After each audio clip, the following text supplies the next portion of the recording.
1949 का जो कानून है बीटी एक्ट, उस एक्ट तो ऐसे भी आर्टिकल 13 कहता है कि ये 1950 के पहले के कानून ऐसे नल एंड वॉइड है, तो टोटली अनकॉन्स्टिट्यूशनल है। तो हम ये कानून को नहीं मानते हैं और बौद्धों का स्थल बौद्ध ही संचालन कमेटी में रहे, किसी अन्य धर्म के नहीं है। सरकार को ज्ञापन दिए, अब बहुत सारी बातें हुई है, कल हम लोग बैठ रहे हैं।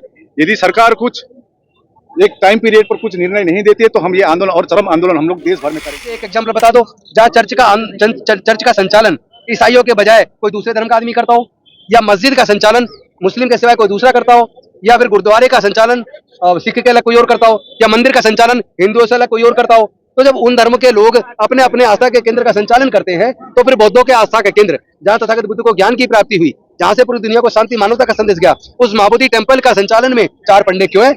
स्पीकर बोलते हैं कि वहाँ शिवलिंग है, मालूम है आपको? हमने कहा कि पूरा भारत बौद्ध में है, ये आपको मालूम होना चाहिए और इतिहास पढ़िए। तो इस पर उन्होंने शांति रैली प्रसाद बुद्ध स्मृति पार्क से हम एक डेलीगेशन गए थे मुख्यमंत्री के पास, तो चीफ सेक्रेटरी जी को ये दिए हैं, उनका रिसीव कॉपी है। आपको ये जो लिखा गया है इसमें पूरा विवरण दिया गया है और भारत के सभी बौद्ध संगठन के इसमें अटैच्ड मेमोरेंडम भी थी, जिसमें बिहार राज्य से विभिन्न संगठन और राष्ट्रीय संगठन, छोटी से छोटी बड़ी से बड़ी सभी संगठन की इसमें अटैच हम लोग जमा किए हैं। सिग्नेचर कैंपेन जो हम लोग किए थे, लगभग 30-40 हजार सिग्नेचर वहां पर उनको जमा किए हैं और उन्होंने आश्वासन दिए कि निश्चय इस पे जल्द से जल्द कुछ आप लोग को रिजल्ट देगी। और हम कल नेशनल मीटिंग कर रहे हैं बोधगया में, तो बोधगया में हम लोग देखिए।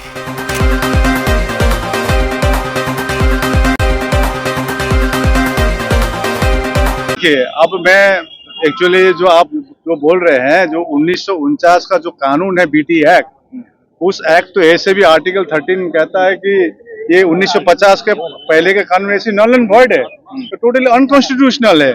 तो हम ये कानून को नहीं मानते हैं और बौद्धों का स्थल बौद्ध ही संचालन कमेटी में रहे, किसी अन्य धर्म के नहीं रहे। यदि प्रावधान ऐसा नहीं है तो हमको भी रख दीजिए दूसरे धर्मों के तीर्थ स्थल पर, हम भी कमेटी में बैठेंगे अयोध्या में।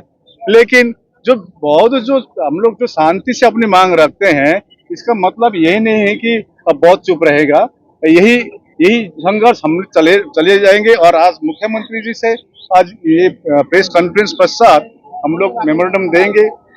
लगभग यहाँ भारत के जितनी भी प्रमुख संस्थाएं हैं, बौद्ध संस्थाएं, लद्दाख से लेकर कन्याकुमारी और गुजरात से लेकर अरुणाचल प्रदेश के प्रत्येक राज्य के प्रतिनिधियों के यहाँ पर मेमोरेंडम है जो हम लोग मुख्यमंत्री को देने जा रहे हैं।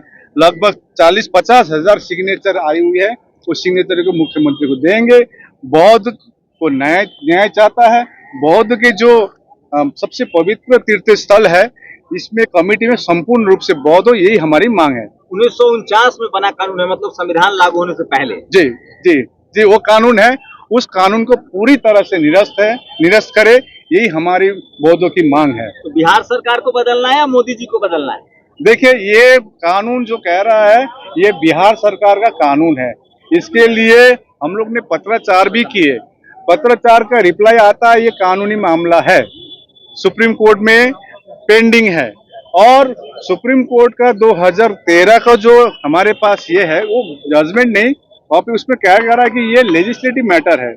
कोई कह रहा है लेजिस्लेटिव मैटर, कोई कह रहा है ये जुडिशरी मैटर। तो हमने तय की, सोचिए, मैं एक अयोध्या का मामला सुप्रीम कोर्ट से सुलझता है और जाति जनगणना के लिए जाइए, चाहे महाबोधि मंदिर के लिए, वो करेंगे भैया सरकार करेगी, बहुत खुशी आ रही है। तो आप सेंट्रल गवर्नमेंट दिखाएगी केंद्र दिखाएगी राज्य को, और राज्य दिखाएगी केंद्र को। हम एक ही मांग करते हैं। आज जो अनागरिक धम्मपाल की 160वीं हम लोग ने एक पटना में एक शांति रैली की है, सरकार को ज्ञापन दी है, अब बहुत सारी बातें हुई है, कल हम लोग बैठ रहे हैं।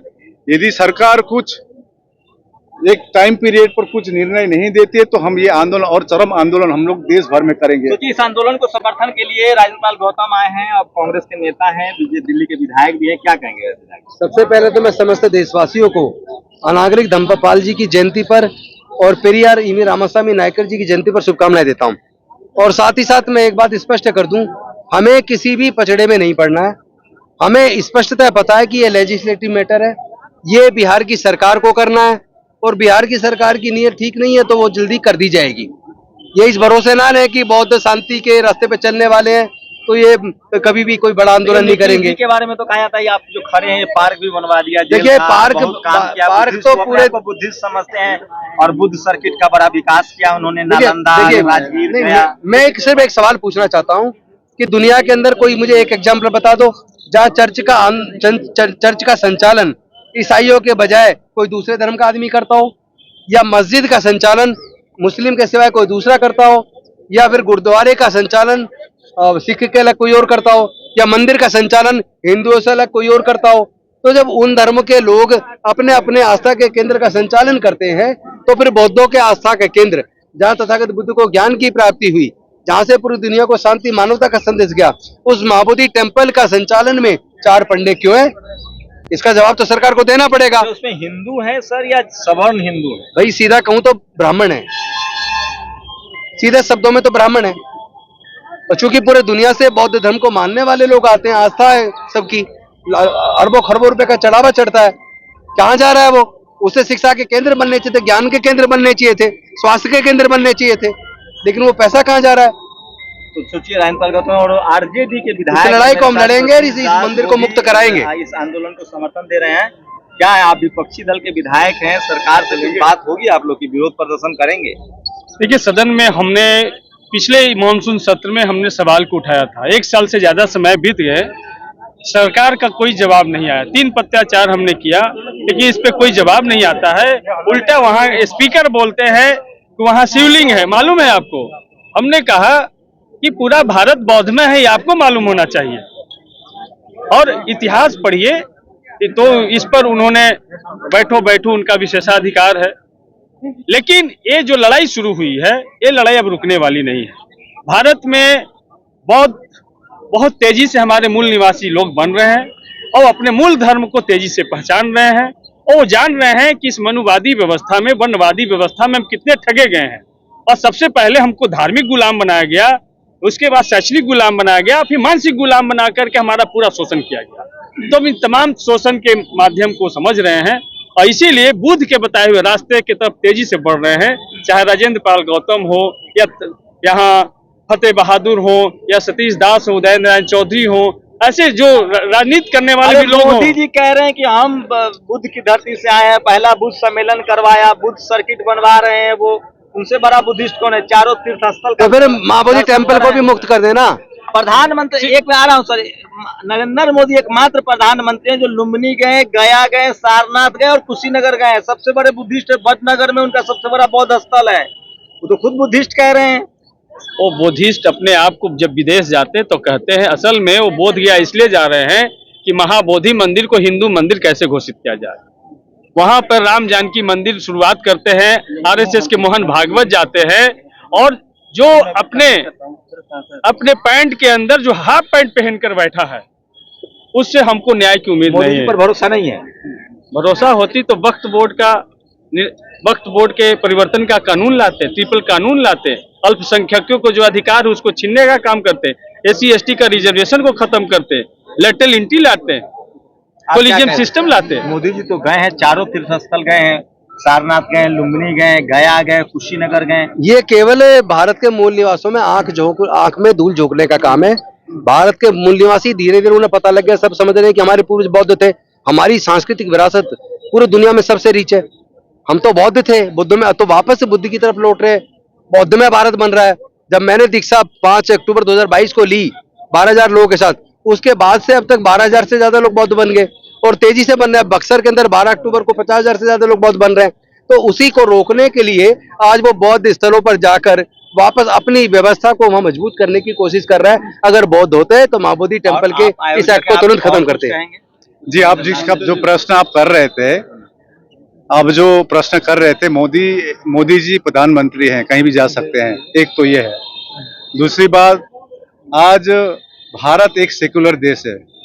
आज मैं एक बौद्ध हूँ, मैं भी मस्जिद जाता हूँ, मैं भी गिरजाघर जाता हूँ, मैं भी मंदिर जाता हूँ। उनकी क्रेडिबिलिटी तो है, 3 बुद्धिस्ट मंत्री हैं, देखिए हैं जी, रामदास अठावले हैं, ये सब बुद्धिस्ट क्लेम करते हैं खुद को। आप लोग उनसे क्यों नहीं मिलते? अगर देखिए, उनसे हम लोग अपने जितने पत्राचार करने कर लिए हैं।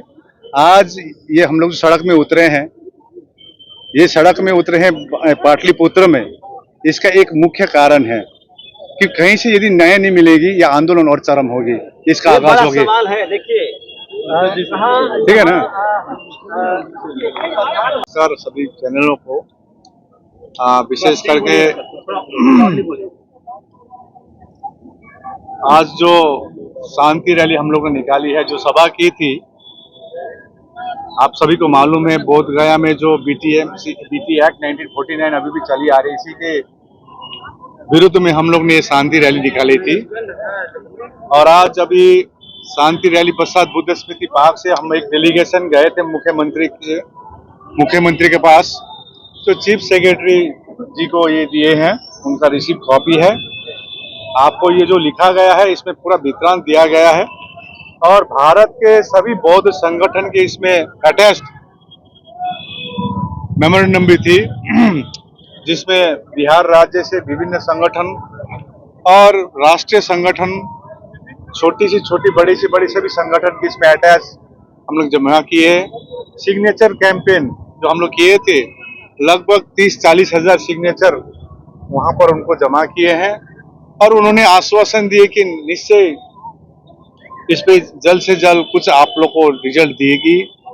और हम कल पूरे नेशनल मीटिंग कर रहे हैं बोध गया में, तो बोध गया में हम लोग बैठेंगे, हम लोग चर्चा करेंगे, अपने इंटरनल मीटिंग करेंगे, उसके बाद अगला हम लोग कदम चाल करेंगे, क्योंकि हम आशा रखते हैं सरकार इसमें एमिकेबल सॉल्यूशन लाएगी और बौद्धों को न्याय देगी। धन्यवाद।